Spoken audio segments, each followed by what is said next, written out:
Do you know anybody with an electrical vehicle, and why not? One reason is most of the automotive giants don't want you to own an electrical vehicle.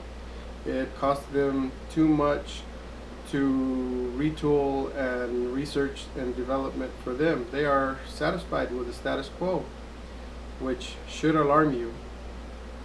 10 years ago, electrical cars were gaining in popularity over gas powered cars. Now, a century later, consumers and the government want to bring them back. Electrical cars have been with us since the early 1900s, but back then it was just simpler to build gasoline powered engines and oil was plentiful and cheap. So the push for electrical vehicles is based on our current problems and the dependence with oil. Oil drives our transportation system as of now and is our principal source of pollution. The current Gulf Coast oil spill is the worst one in history, worse than the Exxon Valdez. It could have been prevented if we weren't so dependent on oil. Not to mention, we wouldn't have to have fought in the Gulf War for this oil. The goal of this presentation is to explain the need for our support and our purchase of electrical gas-powered vehicles. Plus, there are numerous environmental, economic, and social benefits for us. Gas-powered cars do not give off toxic pollutants like gas-powered cars and are safe for the environment.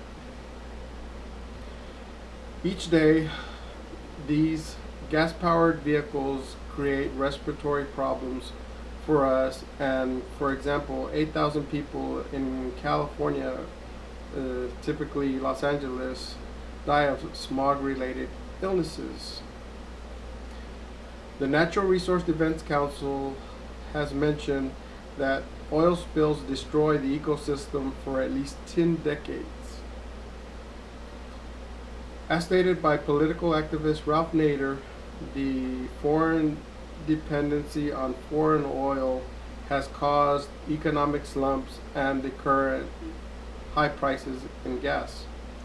Energy conservationist Ralph Lovitz says that the need to fight the Persian Gulf could have been altogether avoided if the U.S. hadn't been dependent on oil. The Middle East currently holds the majority of our oil supply. Do you know that 8,000 troops lost their lives securing this oil and another 160 were severely injured? What can be done about this problem? Says the use of electric cars for once.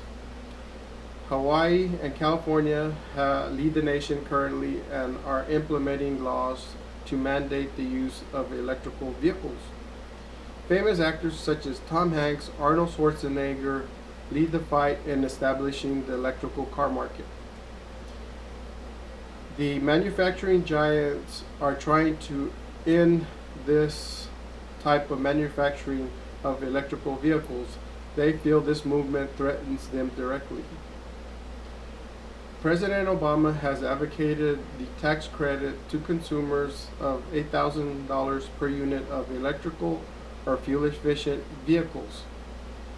For example, it costs you an average of 62 cents a gallon compared to what you would pay currently or in the future, or is dictated by these Middle Eastern countries. The lithium-ion battery technology has brought the electric car market up to speed. For example, manufacturer Tesla Motors has come out with a sedan that can go from 0 to 60 in 9.3 seconds, faster than a gasoline-powered Corvette. And the charge time is twice as long as what you were used to with these new electrical hybrids. Plug your vehicle into a renewable green source like solar, wind, electrical power sources. There's also hydroelectric, methane, and natural gas. These are all clean, renewable electrical sources.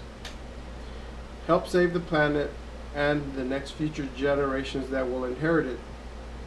Electric cars produce zero emissions compared to your gasoline powered car, which adds 40% CO2 emissions into the atmosphere every day. Think green. Your future energy will depend on it. It must be a renewable resource, but most importantly, it must not harm the environment.